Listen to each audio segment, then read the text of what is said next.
একজন IAS officer নিজের জুতো পালিশ করানোর জন্য একজন বৃদ্ধ মুচির কাছে দাঁড়ান। সেই মুচি আর কেউ নন, স্বয়ং তার জন্মদাতা পিতা। এরপর কি হল বন্ধুরা? জীবন এক যাত্রা, যেখানে প্রতিটি মোড়ে নতুন অভিজ্ঞতা আমাদের অপেক্ষা করে। কখনো এই রাস্তা ফুলে সাজানো থাকে, তো কখনো কাঁটায় ভরা। কিন্তু যে এই কাঁটার ওপর চলা শিখে নেয়, সেই জীবনের আসল মিষ্টতা অনুভব করতে পারে। বাবা মা আমাদের জীবনের প্রথম গুরু।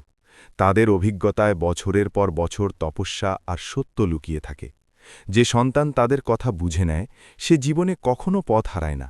সংস্কার আর সঙ্গতি হল এমন দুটি স্তম্ভ, যা মানুষের ভবিষ্যৎ নির্মাণ করে। যদি সঙ্গতি ভুল হয়, তবে ভালো সংস্কারও আবছা হয়ে যায়। কিন্তু যদি সংস্কার মজবুত হয়, তবে খারাপ সঙ্গতিও ব্যক্তিকে পথভ্রষ্ট করতে ব্যর্থ হয়। জীবনের সবথেকে জরুরি হল সত্য আর সততা। মিথ্যে হয়তো কিছু সময়ের জন্য রাস্তা সহজ করে দেয়, কিন্তু শেষে সত্যেরই জয় হয়। বন্ধুরা, এটি সেই প্রতিটি মানুষের কাহিনী, যারা নিজেদের ভুল থেকে শেখে, যারা সংগ্রামের আগুনে পুড়ে খাঁটি সোনা হয়ে ওঠে, এবং যারা জীবনের কঠিন মোড়ে পড়ে গিয়ে আবার উঠে দাঁড়ায়। সংগ্রামই সেই আগুন, যা সাধারণ মানুষকে অসাধারণ বানায়। প্রতিটি বাবা মায়ের স্বপ্ন থাকে যে তাদের সন্তান তাদের স্বপ্নগুলো পূরণ করবে। কিন্তু অনেক সময় সন্তানদের ভুল এতটাই বড় হয়ে যায় যে সম্পর্কের মাঝে দূরত্ব তৈরি হয়। তবে জীবনের সবথেকে বড় শক্তি হল অনুশোচনা আর সংশোধন। যে নিজের ভুল স্বীকার করে নেয় এবং তা শুধরে নেওয়ার সংকল্প করে, সে প্রতিটি বাধা অতিক্রম করতে পারে। বন্ধুরা, কোনো ভুলই এত বড় নয় যে তাকে শুধরানো যায় না। বাবা মায়ের আশীর্বাদ প্রতিটি ধন সম্পদের চেয়েও বড়। সঙ্গতি আমাদের চিন্তা আর ভবিষ্যৎ দুই গড়ে দেয় বা নষ্ট করে। সংগ্রামকে ভয় পাওয়া উচিত নয়, কারণ প্রতিটি রাতের পরেই একটি নতুন সকাল হয়। তো চলুন এমন এক কাহিনীর দিকে এগিয়ে যাই, যা আপনাকে বলবে যে আসল সাফল্য কী, আর জীবনের আসল জয় কোন মূল্যবোধ থেকে পাওয়া যায়। এবার এই অনুপ্রেরণামূলক যাত্রায় প্রবেশ করা যাক এবং দেখা যাক বিক্রমের কাহিনী আমাদের কি শেখায়। রাজস্থানের অমৃতপুর গ্রামে এক দরিদ্র কিন্তু পরিশ্রমী পরিবার বাস করত। সেই পরিবারে একটি সন্তান ছিল, যার নাম বিক্রম। বিক্রমের বাবার নাম ছিল রামনাথ, যিনি শহরে মজুরির কাজ করতেন। তার মায়ের নাম ছিল কৌশল্যা দেবী, যিনি একটি হাসপাতালে সাফাইয়ের কাজ করতেন। দুজনেই দিনরাত পরিশ্রম করতেন, যাতে তাদের ছেলে পড়াশোনা করে একজন ভালো মানুষ হয় এবং তাদের স্বপ্ন পূরণ করে। কিন্তু আফসোস, বিক্রম ছোটবেলা থেকেই পড়াশোনায় দুর্বল ছিল। বইয়ের জায়গায় তার আগ্রহ ছিল অলিগলিতে আড্ডা দেওয়া আর ফালতু কাজে সময় কাটানোয়। স্কুলে যাওয়া তার কাছে ছিল কেবল এক বাধ্যবাধকতা। সে ঘণ্টার পর ঘণ্টা বন্ধুদের সাথে এদিক ওদিক ঘুরে বেড়াত এবং খেলাধুলায় নিজের সময় নষ্ট করত। তার সঙ্গতিও ভালো ছিল না। পাড়ার বখাটে ছেলেদের সাথে থেকে সে তাস খেলা এবং আজেবাজে কথায় মেতে থাকত। রামনাথ আর কৌশল্যা দেবী তাদের ছেলের এই অভ্যেসে খুব দুশ্চিন্তায় ছিলেন। তারা রোজ তাকে বোঝাতেন যে, বাবা, আমরা আমাদের পুরো জীবন তোমার ভবিষ্যৎ গড়ার জন্য বিলিয়ে দিচ্ছি, তুমি কেন নিজের জীবন নষ্ট করছ? কিন্তু বিক্রমের কানে কোনো কথাই ঢুকত না। সে প্রতিবার তাদের কথা উপেক্ষা করত এবং মিথ্যে বলে অজুহাত দিত। বাবা মায়ের ভালোবাসা আর পরিশ্রমের প্রতি তার কোনো অনুভূতিই ছিল না। একদিন রামনাথ শহর থেকে সারাদিনের মজুরি শেষে বাড়ি ফিরছিলেন। পথে তিনি বিক্রমকে স্কুলের পেছনের মাঠে তাস খেলতে দেখে ফেললেন। কিন্তু সেই সময় তিনি কিছুই বললেন না। মনে মনে ভাবতে লাগলেন, এখন কিছু বললে এর কোনো ফল হবে না, বাড়ি গিয়েই বোঝাব। সন্ধ্যায় যখন বিক্রম বাড়ি পৌঁছল, রামনাথ তাকে আদর করে জিজ্ঞেস করলেন, বাবা, তুমি কোথায় ছিলে? বিক্রম বিনা দ্বিধায় মিথ্যে বলে দিল, বাবা, আমি স্কুলেই ছিলাম। রামনাথ এক দীর্ঘশ্বাস ফেললেন। তিনি জানতেন তার ছেলে মিথ্যে বলছে, কিন্তু তবুও তিনি তাকে একটা সুযোগ দিলেন এবং পুনরায় জিজ্ঞেস করলেন, বাবা, সত্যি বলো, তুমি কোথায় ছিলে? বিক্রম আবারও সেই একই মিথ্যের পুনরাবৃত্তি করল, সত্যিই বাবা, আমি স্কুলেই ছিলাম। ছেলের মিথ্যে শুনে রামনাথের হৃদয় ভেঙে গেল। তার মুখে এক গভীর বিষাদ ছেয়ে গেল। তিনি ভারী গলায় বললেন, বাবা, আমি সব জানি। আমি নিজের চোখে দেখেছি যে তুমি স্কুলের পেছনে বন্ধুদের সাথে তাস খেলছিলে। আমি তোমাকে ওখানে আটকাইনি, কারণ আমি তোমাকে তোমার বন্ধুদের সামনে লজ্জিত করতে চাইনি। এই কথা শুনে বিক্রমের পায়ের তলার মাটি সরে গেল। তার মুখ ফ্যাকাশে হয়ে গেল। সে তক্ষুনি কাঁদতে কাঁদতে বাবার পায়ে লুটিয়ে পড়ল। বাবা, আমাকে ক্ষমা করে দিন, আমি আপনার কাছে মিথ্যে বলেছি। রামনাথের চোখেও জল ছিল। তিনি বিক্রমের মাথায় হাত রেখে বললেন, বাবা, আমি আর তোমার মা আমাদের পুরো জীবন তোমার জন্য খাটাখাটনিতে কাটিয়ে দিয়েছি। আমরা কখনো তোমার কোনো শখ অপূর্ণ রাখিনি। তবু তুমি আমাদের কাছে মিথ্যে কেন বলো? তোমার কিসের অভাব ছিল? বিক্রম কিছুই বলতে পারল না। সে শুধু ফুপিয়ে ফুপিয়ে কাঁদতে থাকল। তার চোখে ছিল অনুশোচনার জল। বিক্রম তার বাবার হাত জোড় করে বলল, বাবা, আজ থেকে আমি আর কখনো মিথ্যে বলবো না। আমি আমার পড়াশোনায় পুরো মন দেব এবং আপনাদের পরিশ্রমের মর্যাদা রাখব। রামনাথ তার চোখের দিকে তাকিয়ে বললেন, বাবা, ভুল করা খারাপ নয়। খারাপ হলো সেই ভুল থেকে শিক্ষা নিয়ে নিজেকে শুধরানোর চেষ্টা না করা। যদি তুমি সত্যিই বদলাতে চাও, তবে পড়াশোনা আর ভবিষ্যতের দিকে মন দাও। সেই রাতে বিক্রমের মনে এক নতুন সংকল্প জন্ম নিল। সে মনে মনে ঠিক করে নিল যে সে তার বাবা মায়ের স্বপ্ন ভাঙতে দেবে না। কিছুদিন পর্যন্ত তো মনে হচ্ছিল যে বিক্রম শুধরে গেছে, কিন্তু খারাপ অভ্যাস এত তাড়াতাড়ি পিছু ছাড়ে না। একদিন বিক্রম আবার সেই পুরনো মাঠে পৌঁছে গেল। সেখানে সে বন্ধুদের সাথে তাস খেলে নিজের পুরো সময় নষ্ট করল। কিন্তু এবার শুধু সময়ই নয়, সে তার বাবার দেওয়া স্কুলের মাইনের টাকাও জুয়ায় উড়িয়ে দিল। পরের সপ্তাহেই স্কুল থেকে একটি নোটিশ এলো। তাতে লেখা ছিল যে বিক্রমের মাইনে জমা হয়নি। এটি পড়েই রামনাথ চমকে উঠলেন। তিনি তো সম্প্রতিই বিক্রমকে মাইনে দেওয়ার জন্য টাকা দিয়েছিলেন। মনে প্রশ্ন জাগল, আমার ছেলে ওই টাকাগুলো দিয়ে কি করল? যখন বিক্রম স্কুল থেকে ফিরল, রামনাথ তাকে কড়া গলায় জিজ্ঞেস করলেন, বাবা, আমি তোমাকে মাইনের টাকা দিয়েছিলাম, তুমি ওগুলো দিয়ে কি করেছ? বিক্রম কিছু না ভেবেই আবার মিথ্যে বলে দিল, বাবা, আমি মাইনে দিয়ে দিয়েছি, আমার কাছে আর একটা টাকাও অবশিষ্ট নেই। রামনাথের চোখে সন্দেহের রেখা গভীর হল। তিনি গম্ভীর গলায় বললেন, যদি তুমি মাইনে দিয়ে দিয়েছ, তবে স্কুল থেকে এই নোটিশ কেন এলো? বিক্রম তৎক্ষণাৎ বাহানা বানাল, হয়তো স্কুল থেকে ভুল হয়েছে। রামনাথের বিক্রমের কথায় বিশ্বাস হল না। পরের দিন সকালে তিনি সরাসরি স্কুলে গেলেন এবং প্রধান শিক্ষক সুরেশ ত্রিপাঠীর সাথে দেখা করলেন। প্রধান শিক্ষক বললেন, রামনাথবাবু, বিক্রম এখনও কোনো মাইনে জমা দেয়নি।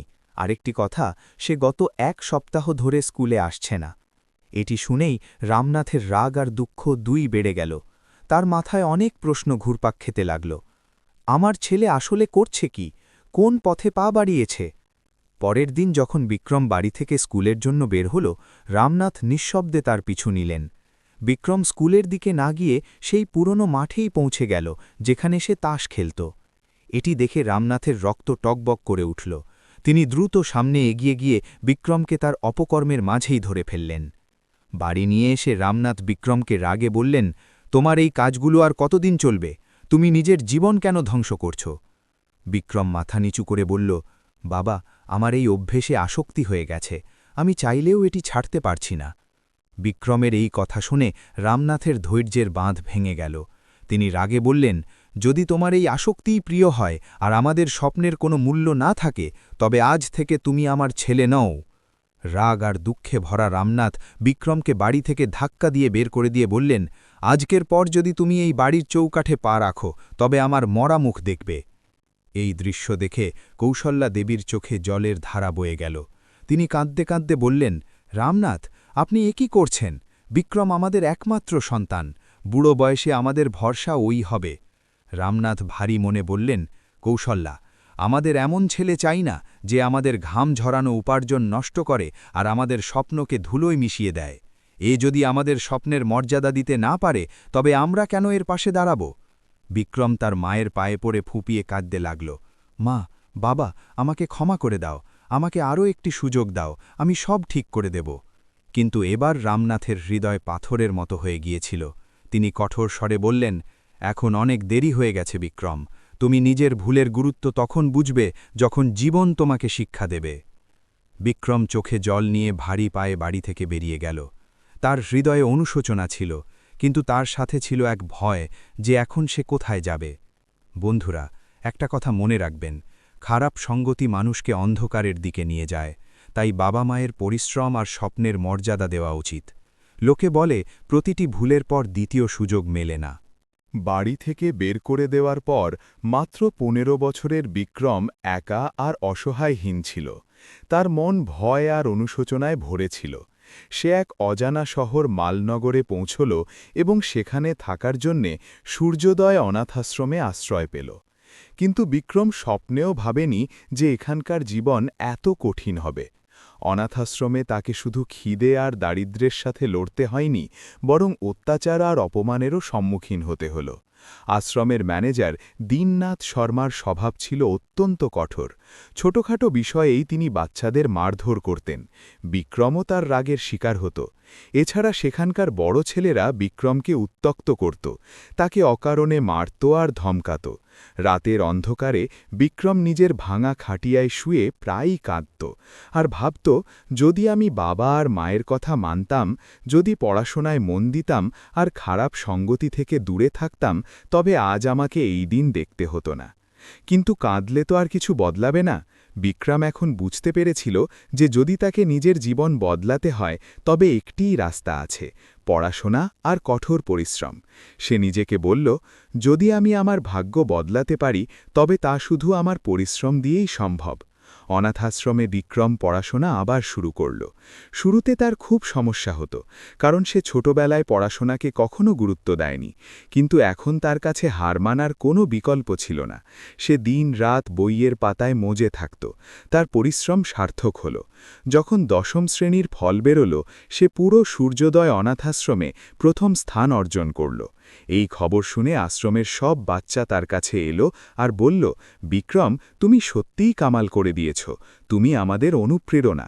এখন সেই সব ছেলে যারা তাকে উত্ত্যক্ত করত, তারা তার বন্ধু হয়ে গেল। তারা বিক্রমকে পড়াশোনায় সাহায্য করতে শুরু করল। আশ্রমের প্রধান দীননাথ শর্মাও তার পিঠ চাপড়ে দিয়ে বললেন, বাবা, তুমি প্রমাণ করে দিয়েছ যে পরিস্থিতি যতই কঠিন হোক, পরিশ্রম দিয়ে সব বদলানো যায়। বিক্রম নিজের সাফল্য থেকে সাহস পেয়ে আরও বেশি পরিশ্রম শুরু করল। সে তার একাদশ শ্রেণীতেও দুর্দান্ত নম্বর পেল, কিন্তু তার আসল পরীক্ষা তো তখনও বাকি ছিল। দ্বাদশ শ্রেণীর জন্য বিক্রম দিন-রাত এক করে দিল। সে ঘণ্টার পর ঘণ্টা লাইব্রেরিতে বসে থাকত, বইয়ের সাথে বন্ধুত্ব করত আর প্রতিটি বিষয় গভীরভাবে বোঝার চেষ্টা করত। অবশেষে পরীক্ষার দিন এলো। বিক্রম পূর্ণ আত্মবিশ্বাসের সাথে পরীক্ষা দেওয়ার জন্য পরীক্ষাকক্ষে পৌঁছাল। কিন্তু সেখানে যা হল তা বিক্রমের হৃদয়কে বিদীর্ণ করে দিল। ক্লাসে উপস্থিত শিক্ষক মাধব সিং বিক্রমকে আটকে দিয়ে বললেন, তুমি এই ক্লাসে বসতে পারো না, তোমার জায়গার নিচে মেঝেতে। বিক্রম অবাক হয়ে জিজ্ঞেস করল, কিন্তু কেন স্যার, আমি কি ভুল করেছি? মাধব সিং এক শীতল গলায় বললেন, তুমি অনাথ আর তোমার জাতি নিচু, এখানে তোমার কোনো জায়গা নেই। এটি শুনে বিক্রমের রক্ত টকবক করে উঠল। সে প্রতিবাদ করল, স্যার, পরীক্ষা প্রতিভা আর পরিশ্রম দিয়ে দেওয়া হয়, জাতি আর পরিচয় দিয়ে নয়। কিন্তু তার কণ্ঠস্বর চেয়ে দাবিয়ে দেওয়া হলো, তার পরীক্ষার খাতা কেড়ে নেওয়া হলো এবং তাকে মেঝেতে বসে পরীক্ষা দিতে বাধ্য করা হলো। ভাঙা মন নিয়ে বিক্রম এই অন্যায়ের কথা অনাথাশ্রমের প্রধান দীননাথ শর্মাকে জানাল। কিন্তু প্রধান শিক্ষক অসহায় হয়ে বললেন, বাবা, আমরা খুব ছোট মানুষ, যদি আমরা আওয়াজ তুলি তবে তোমার বাকি পরীক্ষাগুলো আটকে দেওয়া হবে। এটি শুনে বিক্রমের চোখ দিয়ে জল পড়তে লাগল। কিন্তু সেই চোখের জলের পেছনে এক আগুন জ্বলছিল। সে নিজেকে বলল, এখন আর না, আমি এই বৈষম্য আর অন্যায়ের বিরুদ্ধে লড়ব। বিক্রম সেই দিনই ঠিক করে নিল যে সে এত বড় অফিসার হবে যে অন্য কোনো বাচ্চার সাথে যেন এমন বৈষম্য না হয়। প্রধান শিক্ষক তাকে বুঝিয়ে বললেন, বাবা, যদি তোমাকে এই বছরের পর বছর ধরে চলে আসা প্রথা ভাঙতে হয়, তবে তোমাকে এত বড় অফিসার হতে হবে যে তোমার স্বাক্ষরেই যেন বিচার পাওয়া যায়। এই কথাটি বিক্রমের হৃদয়ে গেঁথে গেল। সে এক নতুন স্বপ্ন দেখল, আমি একদিন বড় অফিসার হব, আমি আইএএস হব। এবার বিক্রম তার পুরো জীবন ইউপিএসসি প্রস্তুতির পেছনে বিলিয়ে দিল। তার কাছে কোনো দামি বই ছিল না, না ছিল কোনো টিউশনের সুবিধা, কিন্তু তার কাছে ছিল দৃঢ় সংকল্প। সে রোজ ভোরে সূর্যের সাথে সাথে উঠত আর রাতের তারাদের নিচে পড়াশোনা করত। সে প্রতিটি শব্দকে আত্মস্থ করত। অনাথাশ্রমের অন্য বাচ্চারা তাকে দেখে অনুপ্রাণিত হতো। তারা বলতো, বিক্রম ভাই, আপনি একদিন নিশ্চয়ই বড় অফিসার হবেন। বিক্রমের পরিশ্রম আর সংকল্প তাকে এমন এক যোদ্ধায় পরিণত করেছিল যে নিজের ভাগ্য নিজেই লিখছিল। বন্ধুরা, একটা কথা সব সময় মনে রাখবেন, কঠিন সময় আমাদের ভাঙতে নয়, বরং মজবুত করতে আসে। স্বপ্ন তাদেরই পূরণ হয় যারা তার মূল্য বোঝে। অনেক বছরের কঠিন তপস্যা আর অসংখ্য সংগ্রামের পর অবশেষে বিক্রম নিজের স্বপ্নকে সত্যি করে দেখাল। সে ইউপিএসসি পরীক্ষায় উত্তীর্ণ হল এবং একজন গৌরবময় আইএএস অফিসার হয়ে উঠল। এটি কেবল একটি পথ ছিল না, বরং তার সংগ্রাম আর অপমানের জবাব ছিল। সে জানত যে একজন কালেক্টরই হল সেই শক্তি যে অন্যায়ের বিরুদ্ধে আওয়াজ তুলতে পারে। পুরনো ক্ষতির হিসাব। কালেক্টর হবার পর বিক্রম সবথেকে আগে সেই স্কুলে গেল যেখানে তার সাথে বৈষম্য করা হয়েছিল। স্কুলের প্রবেশদ্বারে দাঁড়িয়ে সে সেদিনের অপমানের কথা মনে করল, যখন তাকে তার পরিচয় আর পরিস্থিতির কারণে পরীক্ষা কক্ষ থেকে বের করে দেওয়া হয়েছিল। সে স্কুলের প্রধান শিক্ষক সুরেশ ত্রিপাঠী আর ক্লাস টিচার মাধব সিংকে নিজের কক্ষে ডাকাল। মাধব সিংয়ের মুখ ফ্যাকাশে হয়ে গেল। সে কখনো ভাবেনি যে ছেলেটিকে সে অপমান করেছিল সেই আজ কালেক্টর হয়ে সামনে দাঁড়াবে। বিক্রম কঠোর সুরে বললেন, আপনি শিক্ষার মন্দিরে বৈষম্যের বিষ মিশিয়েছেন। শিক্ষা সবার অধিকার, আর আপনি একজন ছাত্রের স্বপ্নকে পিষে ফেলার চেষ্টা করেছেন। এরপর বিক্রম মাধব সিংকে অবিলম্বে বরখাস্ত করার আদেশ দিলেন। প্রধান শিক্ষককে কড়া নির্দেশ দিলেন যে আজ থেকে স্কুলে কোনো ছাত্রের সাথে যেন বৈষম্য না হয়। এই ফয়সালা শুধু বিক্রমের জয় ছিল না, এটি ছিল সেই সব শিশুদের জন্য একটি বার্তা যারা বৈষম্যের শিকার হয়। এরপর বিক্রম তার শেকড়ের দিকে ফিরে তাকাল। সে সেই সূর্যোদয় অনাথ আশ্রমে পৌঁছল যা তাকে আশ্রয় দিয়েছিল। সেখানে পৌঁছনো মাত্রই তার চোখ ভিজে এলো। সে সরাসরি আশ্রমের সবথেকে প্রবীণ আর শ্রদ্ধেয় ব্যক্তি প্রধান দীননাথ শর্মার কাছে গেল এবং তার পা ছুঁয়ে বলল, আজ আমি যা কিছু হয়েছি তা আপনার দেওয়া শিক্ষা আর আশ্রমের সাহায্যের কারণেই হয়েছে। দীননাথ শর্মার চোখে গর্বের জল ছিল। তিনি বললেন, বাবা, তোমার সাফল্য শুধু তোমার নয়, এই আশ্রমেরও সাফল্য। তুমি প্রমাণ করে দিয়েছ যে পরিস্থিতি যতই কঠিন হোক না কেন, মানুষ নিজের পরিশ্রম দিয়ে নিজের ভাগ্য বদলাতে পারে। কিছু সময় পর বিক্রমের বদলি রাজস্থানের প্রয়াগপুরে হয়ে গেল।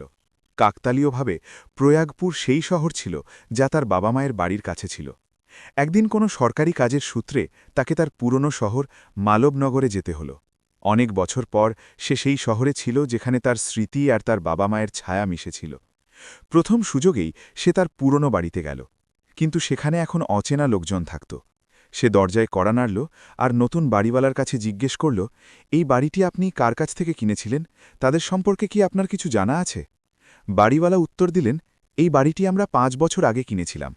আগের মালিকেরা কোথায় গেছেন সে ব্যাপারে আমাদের কিছু জানা নেই। বিক্রমের বুক ধরফর করতে লাগল। সে প্রতিবেশী মোহনলালের কাছে জিজ্ঞেস করল, কাকু, আমার বাবা মা কোথায় আছেন, আপনি কি জানেন? মোহনলাল এক দীর্ঘশ্বাস ফেলে বললেন, বাবা, তোমার বাবা মা 5 বছর আগে এই বাড়িটি বিক্রি করে দিয়েছিলেন। তারপর তারা কোথায় গেছেন তা কেউ জানে না, তবে শুনেছিলাম যে হয়তো তারা কোনো বৃদ্ধাশ্রমে থাকতে চলে গেছেন। এটি শুনেই বিক্রমের হৃদয়ে মোচড় দিয়ে উঠল। সে ভাবল, আমার বাবা মা কি আজ কোনো বৃদ্ধাশ্রমে একা আর সহায়হীন অবস্থায় আছেন? বিক্রম সেই মুহূর্তেই ঠিক করে নিল যে সে তার বাবা মাকে যেভাবেই হোক খুঁজে বের করবে। সে মালবনগরের প্রতিটি বৃদ্ধাশ্রমে গিয়ে তার মা আর বাবার খোঁজ করার চেষ্টা করল।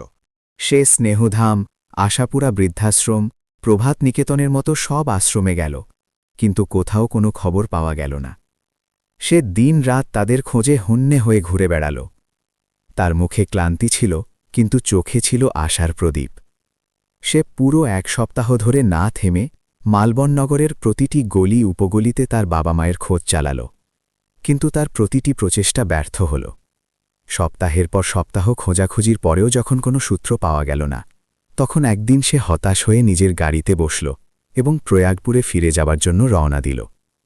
পথে রাস্তার ধারে তার নজর একজন বৃদ্ধ মানুষের উপর পড়ল, যিনি জীর্ণ পোশাকে জুতো পালিশ করছিলেন। তার কুঁজো হয়ে যাওয়া পিঠ আর কাঁপতে থাকা হাত বিক্রমের হৃদয়ে এক অদ্ভুত আলোড়ন তৈরি করল। সে তখনই গাড়ি থামাল এবং সেই বৃদ্ধের কাছে গেল। যেমনই সে কাছে পৌঁছাল আর তাদের মুখটা মন দিয়ে দেখল, তার হৃৎস্পন্দন এক মুহূর্তের জন্য থমকে গেল। তিনি আর কেউ নন, তার নিজের বাবা রামনাথ ছিলেন। বিক্রমের গলা দিয়ে কোনো কথা বের হচ্ছিল না। কাঁপতে থাকা স্বরে সে বলল, বাবা, আপনি আমাকে চিনতে পেরেছেন? রামনাথ নিজের আবছা চোখে তাকে দেখলেন আর বললেন, বাবা, তুমি কে? আমি তোমাকে কোথায় দেখেছি? বিক্রমের চোখ দিয়ে জল ঝরতে শুরু করল। সে বলল, বাবা, আমি আপনার সেই নালায়েক ছেলে, যাকে আপনি বাড়ি থেকে বের করে দিয়েছিলেন। এটি শুনেই রামনাথের হাত থেকে ব্রাশ পড়ে গেল। তার চোখে জল ভরে এলো। তিনি কাঁপতে কাঁপতে বললেন, বাবা, তুমি তুমি আমাদের চিনে ফেলেছ? আমাকে ক্ষমা করে দাও। আমি তোমাকে বোঝানোর বদলে বাড়ি থেকে বের করে দিয়েছিলাম। তোমার মা ঠিকই বলতো যে তুমি আমাদের বুড়ো বয়সের ভরসা হবে, কিন্তু আমি তোমার ভুলের জন্য তোমাকে ক্ষমা করিনি। বিক্রম তার বাবার পা ছুঁয়ে বলল, বাবা, আমাকে ক্ষমা করে দিন। আমি আপনাকে খুব অবহেলা করেছি। আপনি আমাকে সামলানোর অনেক চেষ্টা করেছেন, কিন্তু আমি আপনার কথা বুঝতে পারিনি। আমি আপনার পরিশ্রম আর স্বপ্ন নিয়ে মশকরা করেছি। রামনাথ কাঁপতে কাঁপতে বিক্রমের মুখ ছুঁয়ে বললেন, বাবা, ভুল শুধু তোর ছিল না, আমারও ছিল। আমি তোর ওপর রাগ করেছি, তোকে বাড়ি থেকে বের করে দিয়েছি। হয়তো যদি আমি একটু ধৈর্য ধরতাম, তবে আমাদের এই দিন দেখতে হতো না। বিক্রম কাঁপতে কাঁপতে জিজ্ঞেস করল, বাবা, আপনি এখানে এই অবস্থায় কেন? আর মা কোথায়? তিনি আপনার সাথে কেন নেই? এটি শুনতেই রামনাথের চোখে ব্যথার উদ্রেক হল। তিনি ভারী গলায় বললেন, বাবা, যখন আমি তোকে বাড়ি থেকে বের করে দিয়েছিলাম, তার ৩ বছর পর আমার চাকরিও চলে গেল। ফ্যাক্টরি বন্ধ হয়ে গেল আর সব কর্মচারী গৃহহীন হয়ে পড়ল। কোনো উপায় না দেখে আমি নিজের বাড়ি বিক্রি করে দিলাম। আমরা দুজনে একটা ছোট কুঁড়ে ঘরে ভাড়া থাকতে শুরু করলাম, কিন্তু কিছু সময় পর সেই কুঁড়ে ঘরটিও হাতছাড়া হয়ে গেল। রামনাথের কণ্ঠস্বর কাঁপতে লাগল। তিনি মাথা নিচু করে নিলেন আর বললেন, বাবা, তোমার মা আর এই পৃথিবীতে নেই। এটি শুনেই বিক্রমের পায়ের তলার মাটি সরে গেল। তার চোখ দিয়ে ঝরঝর করে জল পড়তে লাগল। সে কাঁপতে থাকা স্বরে বলল, মা নেই? রামনাথ জল মুছে বললেন, হ্যাঁ বাবা, তোমার মায়ের ক্যান্সার হয়েছিল। আমাদের কাছে টাকা ছিল না যে তার চিকিৎসা করাতে পারতাম। আমি যতটা পেরেছি করেছি, কিন্তু আমি তাকে বাঁচাতে পারিনি। তিনি রোজ তোমাকে মনে করতেন। তার শেষ কথাগুলো এটাই ছিল, যদি আমাদের ছেলে ফিরে আসত। বিক্রম ফুঁপিয়ে ফুঁপিয়ে কেঁদে উঠল। তার কণ্ঠস্বর গলায় আটকে গেল। সে আর্তনাদ করে বলল, মা, আমাকে ক্ষমা করে দাও। আমি যদি সময় থাকতে ফিরে আসতাম। রামনাথ বিক্রমকে জড়িয়ে ধরে বললেন, বাবা, আমি সবথেকে বড় ব্যর্থ মানুষ। আমি নিজের স্ত্রীকে বাঁচাতে পারিনি আর নিজের ছেলেকেও সামলাতে পারিনি। বিক্রম কাঁদতে কাঁদতে বলল, না বাবা, আপনি ব্যর্থ নন। আপনিই তো আমার জীবনের সবথেকে বড় অনুপ্রেরণা। যদি আপনি আমাকে বাড়ি থেকে বের না করতেন, তবে হয়তো আমি আজও সেই বখাটে ছেলে হয়েই থাকতাম। আপনার কঠোরতাই আজ আমাকে এই পর্যন্ত পৌঁছে দিয়েছে। বিক্রম বাবার হাত ধরে বলল, বাবা, এখন দুঃখের দিন শেষ হয়েছে। চলুন আমার সাথে, আমি আপনাকে এক নতুন জীবন দেব। রামনাথ দুর্বল কণ্ঠে জিজ্ঞেস করলেন, বাবা, তুমি আজকাল কি করো? বিক্রম গর্বের সাথে বলল, বাবা, আমি আজ প্রয়াগপুরের কালেক্টর। এখন সেই শহর আমার হাতের মুঠোয়, যা এক সময় আমাকে প্রত্যাখ্যান করেছিল। সেখানে মানুষ আমাকে সম্মান করে আর আমার কথা শোনে। এটি শুনে রামনাথের চোখে আবারও জল চলে এলো। তিনি কাঁপতে কাঁপতে বললেন, বাবা, তুমি সত্যিই কি কালেক্টর হয়ে গেছ? বিক্রম হেসে বলল, হ্যাঁ বাবা, আর এসব আপনার কঠোরতা আর মায়ের আশীর্বাদের কারণেই হয়েছে। বিক্রম তার বাবাকে গাড়িতে বসিয়ে প্রয়াগপুর শহরে নিয়ে এলো। সে তাকে নিজের সরকারি আবাসে সম্মান আর ভালোবাসার সাথে রাখল। রামনাথ প্রথমবার এত বড় আর সুন্দর জায়গায় থাকছিলেন। তার চোখে গর্ব আর খুশির জল ছিল। রামনাথ প্রায়ই নিজেকে দোষারোপ করতেন যে, আমি নিজের রাগে কত বড় ভুল করেছি। না নিজের ছেলেকে সামলাতে পেরেছি, না নিজের স্ত্রীকে বাঁচাতে পেরেছি। কিন্তু একদিন বিক্রম তার কাছে বসে বলল, বাবা, এখন আর নিজেকে দোষ দেবেন না। আপনার কারণেই আমি আজ এখানে। আপনি আমাকে সঠিক সময়ে শিক্ষা দিয়েছিলেন। জীবনে পড়ে যাওয়া খারাপ নয়, পড়ে গিয়ে উঠে দাঁড়ানো আর নিজের সম্পর্ককে সামলে রাখাই আসল সাফল্য। বন্ধুরা, জীবনে সঠিক সময়ে পাওয়া শিক্ষা আমাদের ধ্বংস হওয়া থেকে বাঁচাতে পারে। বাবা মায়ের ভালোবাসা আর শাসন দুইই আমাদের মঙ্গলের জন্য হয়। আসল সাফল্য তখনই যখন আমরা আমাদের প্রিয়জনদের সাথে নিজেদের খুশি ভাগ করে নিতে পারি। সংগ্রাম ছাড়া সাফল্য অপূর্ণ। একদিন বিক্রম তার বাবাকে বলল, বাবা, আর করবেন না। এখন নিজেকে দোষ দেওয়া বন্ধ করুন। জীবনে জরুরি নয় যে প্রতিটি জিনিসই পাওয়া যাবে যার পেছনে আমরা ছুটি। কখনো কখনো যেসব জিনিসের কথা আমরা ভাবিও না, ভাগ্যক্রমে সেই জিনিসই নিজে থেকে আমাদের কাছে চলে আসে। বিক্রম আরও বলল, আমি কখনো ভাবিনি যে আমি কালেক্টর হব। সেই ছেলেই কালেক্টর হয়েছে যাকে আপনি নালায়েক বলে বাড়ি থেকে বের করে দিয়েছিলেন, যে আপনার স্বপ্ন আর পরিশ্রমকে উপহাস করত। কিন্তু দেখুন বাবা, আজ আমি কোথায় আছি, আর সবথেকে বড় খুশি হলো আপনি আমার সাথে আছেন। আপনাকে ছাড়া আমার সাফল্য অপূর্ণ ছিল। আজ আমি আমার জীবনের সবথেকে বড় সম্পদ আপনাকে ফিরে পেয়েছি। এই বলে বিক্রম তার বাবাকে শক্ত করে জড়িয়ে ধরল। সেই জড়িয়ে ধরার মধ্যে বছরের বিচ্ছেদ, কষ্ট আর সবটুকু ভালোবাসা মিশেছিল। দুজনের চোখ দিয়েই জল ঝরছিল, কিন্তু এই চোখের জলে এখন আর অনুশোচনা ছিল না, ছিল পরম শান্তি। এরপর বিক্রম তার বাবাকে নিজের সাথে নিজের সরকারি কুঠিতেই রাখল। এখন তাদের জীবনে খুশি ফিরে এসেছিল। বিক্রম অফিসে যেত আর সন্ধ্যায় বাড়ি ফিরেই সবার আগে বাবার কাছে বসত। দুজনে ঘণ্টার পর ঘণ্টা কথা বলতেন, কখনো পুরনো স্মৃতি মনে করে হাসতেন, তো কখনো হারানো দিনগুলোর জন্য কাঁদতেন। রামনাথও এখন গর্বে ভরে উঠতেন। বাজারে যখন লোকজন তাকে বলতো, রামনাথবাবু, আপনি তো একজন কালেক্টর ছেলের বাবা হওয়ার গৌরব পেয়েছেন, তখন তার চোখ খুশিতে চকচক করে উঠত। কিছু সময় পর রামনাথ ভাবলেন, এখন আমার ছেলে জীবনের প্রতিটি মোড়ে সফল, কেন ওর জীবনে আরও একটি খুশি নিয়ে আসা যাক না। রামনাথ নিজের পরিচিত মহলে এক ভালো পরিবারের এক সংস্কারী মেয়েকে দেখলেন। তার নাম ছিল প্রিয়া। সে পড়াশোনা জানা, বুদ্ধিমতী আর সংস্কারে ভরপুর ছিল। রামনাথ বিক্রমকে বললেন, বাবা, এখন আমার ইচ্ছা যে তোমার জীবনে এমন একজন আসুক যে তোমার সুখ দুঃখ ভাগ করে নেবে। তুমি তো আমার পৃথিবী, কিন্তু তোমার পৃথিবীকে পূর্ণ করার জন্য আরও একটি সম্পর্ক জরুরি। বিক্রম তার বাবার কথা মাথা পেতে মেনে নিল। সে বলল, বাবা, এখন আপনার প্রতিটি ইচ্ছা আমার কাছে আদেশ। আপনি যা সিদ্ধান্ত নিয়েছেন তা আমার জন্য সবথেকে ভালো হবে। কিছুদিনের মধ্যেই বাড়িতে খুশির জোয়ার এলো। বিক্রম আর প্রিয়ার বিয়ে হল। পুরো প্রয়াগপুরে কালেক্টর সাহেবের বিয়ের চর্চা ছিল। বিয়েতে অনাথ আশ্রমের সব বাচ্চা আর কর্মচারীরাও আমন্ত্রিত ছিলেন। বিক্রম তার অতীতকে কখনো ভুলে যায়নি, তাই সে তার বিয়েতে সেই সব মানুষকে ডেকেছিল যারা তার জীবনের সংগ্রামে কোনো না কোনোভাবে ভূমিকা পালন করেছিল। বিয়ের রীতিনীতির সময় রামনাথের চোখে জল ছিল, কিন্তু এবার সেই জল ছিল শুধুই খুশির। তিনি উপরের দিকে তাকিয়ে বললেন, কৌশল্যা দেবী, আমার স্বর্গীয় স্ত্রী, দেখো, আজ আমাদের ছেলে তার জীবনের সবথেকে সুন্দর পথে রয়েছে। যদি তুমি থাকতে তবে এই খুশি নিজের চোখে দেখতে পেতে। বিয়ের পর বিক্রম এক বড় সিদ্ধান্ত নিল। সে সেই সূর্যোদয় অনাথাশ্রমের পুনর্নির্মাণের কাজ শুরু করল, যা তাকে একসময় আশ্রয় দিয়েছিল। সে আশ্রমের বাচ্চাদের জন্য একটি নতুন লাইব্রেরি আর কম্পিউটার ল্যাব তৈরি করে দিল। উদ্বোধনের দিন বিক্রম বলল, এটি শুধু একটি ইমারত নয়, এটি আমার সংগ্রাম যাত্রার ভিত্তি। এখানকার বাচ্চারা বড় হয়ে শুধু ভালো নাগরিক নয়, বরং ভালো মানুষ হোক, এটাই আমার ইচ্ছা। সময় কাটতে থাকল। রামনাথ বৃদ্ধ হয়েছিলেন। একদিন তিনি বিক্রমকে বললেন, বাবা, জীবনে দুটো জিনিস কখনো ভুলো না, সম্পর্কের কদর আর নিজের সংগ্রামের কাহিনী। এই দুই তোমাকে প্রতিটি মুহূর্তে শক্তিশালী করবে। বিক্রম মাথা নিচু করে বলল, বাবা, আমি কথা দিচ্ছি যে আপনার প্রতিটি শিক্ষাকে আমার জীবনের মন্ত্র বানাবো। বন্ধুরা, ভুল জীবনের অংশ, কিন্তু তা থেকে শেখাই হলো আসল বুদ্ধিমতী। বাবা মায়ের বকুনিতে লুকিয়ে থাকা ভালোবাসা আমাদের ভবিষ্যতের ভিত্তি গড়ে দেয়। সংগ্রাম আর ধৈর্য ছাড়া কোনো সাফল্যই পূর্ণ নয়। সাফল্য তখনই পূর্ণ হয় যখন আমরা তা প্রিয়জনদের সাথে ভাগ করি। কখনো পড়ে গেলে সামলাতে ভুলো না, আর যখন সামলে উঠবে তখন অন্য কাউকে পড়ে যাওয়া থেকে বাঁচিও। তো বন্ধুরা, এটিই ছিল বিক্রমের কাহিনী, একটি ছেলে থেকে কালেক্টর হবার এবং তারপর নিজের জগৎকে সাজিয়ে তোলার।